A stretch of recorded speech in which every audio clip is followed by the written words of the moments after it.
The book of Genesis chapter 41. And it came to pass at the end of 2 full years, that Pharaoh dreamed, and, behold, he stood by the river. And, behold, there came up out of the river 7 well-favored kine and fat-fleshed, and they fed in a meadow. And, behold, 7 other kine came up after them out of the river, ill-favored and lean-fleshed, and stood by the other kine upon the brink of the river. And the ill-favored and lean-fleshed kine did eat up the 7 well-favored and fat kine. So Pharaoh awoke. And he slept and dreamed the second time, and, behold, 7 ears of corn came up upon one stalk, rank and good.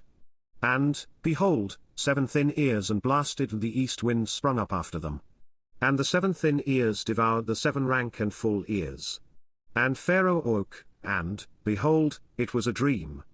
And it came to pass in the morning that his spirit was troubled, and he sent and called for all the magicians of Egypt, and all the wise men thereof, and Pharaoh told them his dream, but there was none that could interpret them unto Pharaoh. Then spake the chief butler unto Pharaoh, saying, I do remember my faults this day. Pharaoh was wroth with his servants, and put me in ward in the captain of the guard's house, both me and the chief baker. And we dreamed a dream in one night, I and he, we dreamed each man according to the interpretation of his dream. And there was there with us a young man, an Hebrew, servant to the captain of the guard, and we told him, and he interpreted to us our dreams, to each man according to his dream he did interpret. And it came to pass, as he interpreted to us, so it was, me he restored unto mine office, and him he hanged. Then Pharaoh sent and called Joseph, and they brought him hastily out of the dungeon, and he shaved himself, and changed his raiment, and came in unto Pharaoh. And Pharaoh said unto Joseph, I have dreamed a dream, and there is none that can interpret it, and I have heard say of thee, that thou canst understand a dream to interpret it. And Joseph answered Pharaoh, saying, It is not in me, God shall give Pharaoh an answer of peace. And Pharaoh said unto Joseph, In my dream, behold, I stood upon the bank of the river. And, behold, there came up out of the river 7 kine, fat-fleshed and well-favored, and they fed in a meadow. And, behold, 7 other kine came up after them, poor and very ill-favored and lean-fleshed, such as I never saw in all the land of Egypt for badness. And the lean and the ill-favored kine did eat up the first 7 fat kine. And when they had eaten them up, it could not be known that they had eaten them, but they were still ill-favored, as at the beginning. So I awoke. And I saw in my dream, and, behold, 7 ears came up in one stalk, full and good.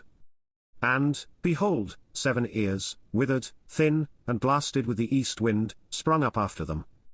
And the thin ears devoured the 7 good ears, and I told this unto the magicians, but there was none that could declare it to me. And Joseph said unto Pharaoh, The dream of Pharaoh is one, God hath showed Pharaoh what he is about to do. The 7 good kine are 7 years, and the 7 good ears are 7 years, the dream is one. And the 7 thin and ill-favored kine that came up after them are 7 years, and the 7 empty ears blasted with the east wind shall be 7 years of famine. This is the thing which I have spoken unto Pharaoh, what God is about to do he showeth unto Pharaoh. Behold, there come 7 years of great plenty throughout all the land of Egypt. And there shall arise after them 7 years of famine, and all the plenty shall be forgotten in the land of Egypt, and the famine shall consume the land. And the plenty shall not be known in the land by reason of that famine following, for it shall be very grievous. And for that the dream was doubled unto Pharaoh twice, it is because the thing is established by God, and God will shortly bring it to pass. Now therefore let Pharaoh look out a man discreet and wise, and set him over the land of Egypt.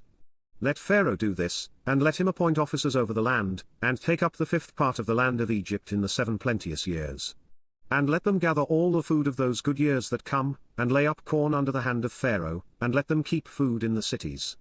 And that food shall be for store to the land against the 7 years of famine, which shall be in the land of Egypt, that the land perish not through the famine. And the thing was good in the eyes of Pharaoh, and in the eyes of all his servants. And Pharaoh said unto his servants, Can we find such a one as this is, a man in whom the Spirit of God is? And Pharaoh said unto Joseph, Forasmuch as God hath showed thee all this, there is none so discreet and wise as thou art. Thou shalt be over my house, and according unto thy word shall all my people be ruled, only in the throne will I be greater than thou. And Pharaoh said unto Joseph, See, I have set thee over all the land of Egypt. And Pharaoh took off his ring from his hand, and put it upon Joseph's hand, and arrayed him in vestures of fine linen, and put a gold chain about his neck. And he made him to ride in the 2nd chariot which he had, and they cried before him, Bow the knee, and he made him ruler over all the land of Egypt. And Pharaoh said unto Joseph, I am Pharaoh, and without thee shall no man lift up his hand or foot in all the land of Egypt. And Pharaoh called Joseph's name Zaphnath-Paneah, and he gave him to wife Asenath the daughter of Potiphar priest of On. And Joseph went out over all the land of Egypt. And Joseph was 30 years old when he stood before Pharaoh king of Egypt. And Joseph went out from the presence of Pharaoh, and went throughout all the land of Egypt. And in the 7 plenteous years the earth brought forth by handfuls. And he gathered up all the food of the 7 years, which were in the land of Egypt, and laid up the food in the cities, the food of the field, which was round about every city, laid he up in the same. And Joseph gathered corn as the sand of the sea, very much, until he left numbering, for it was without number. And unto Joseph were born 2 sons before the years of famine came, which Asenath the daughter of Potiphar a priest of On bare unto him. And Joseph called the name of the firstborn Manasseh, for God, said he, hath made me forget all my toil, and all my father's house. And the name of the second called he Ephraim, for God hath caused me to be fruitful in the land of my affliction. And the 7 years of plenteousness, that was in the land of Egypt, were ended. And the 7 years of dearth began to come, according as Joseph had said, and the dearth was in all lands, but in all the land of Egypt there was bread. And when all the land of Egypt was famished, the people cried to Pharaoh for bread, and Pharaoh said unto all the Egyptians, Go unto Joseph, what he saith to you, do. And the famine was over all the face of the earth, and Joseph opened all the storehouses, and sold unto the Egyptians, and the famine waxed sore in the land of Egypt. And all countries came into Egypt to Joseph for to buy corn, because that the famine was so sore in all lands.